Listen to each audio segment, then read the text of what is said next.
First, let's bring in Heritage Foundation visiting scholar and Princeton University professor Alan Guelzo. Alan, great to have you with us today. Let's start with your thoughts on what Jen Psaki had to say at the White House about teaching CRT being the responsible way to train the future leaders of our country. Well, I suspect that the president's spokesperson probably thinks of critical race theory as simply an intelligent way to talk a lot about race. And it is, but critical race theory may also be the most irresponsible way to think about race in America. And I think that's really because critical race theory is a subset of critical theory, which has got long roots in Western philosophy, back to Immanuel Kant in the 1790s.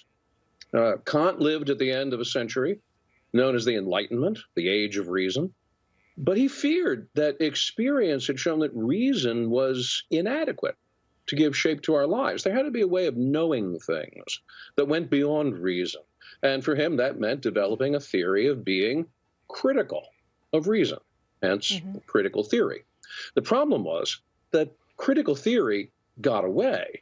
It instead justified ways of appealing to some very unreasonable things as explanations, things like race, nationality, class, and they gave us Karl Marx and Jim Crow and every dictatorship in between. That's especially true about race.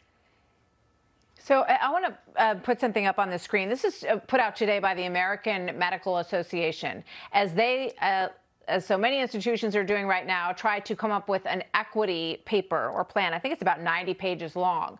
And in it, this is the American Medical Association, and it says seeking to treat everyone the same ignores the historical legacy of disinvestment and deprivation through historical policy and practice of marginalizing and minoritizing communities. What do you think about that, Professor?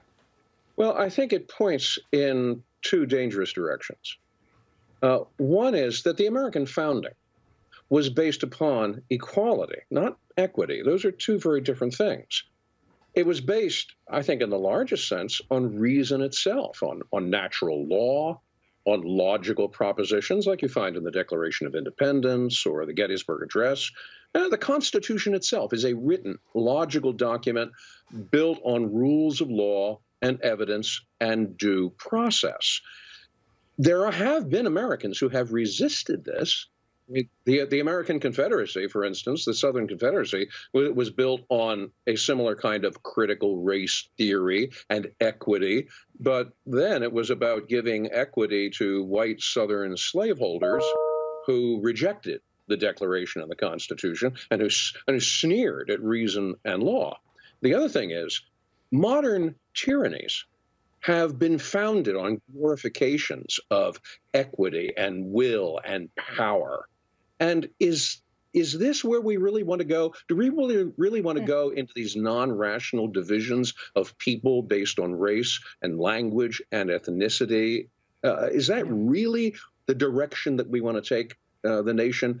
I don't think that it is. At that point, I have to say, you tell me who is being responsible and who isn't. Professor, thank you. It's worth a close look, and we appreciate you helping us understand it today. Thank you for being here. Absolutely. Thanks for watching the Heritage Foundation's YouTube channel. With more than 500,000 members, we are the nation's largest conservative research and education institution. We believe the principles and ideas of the American founding are worth conserving and renewing.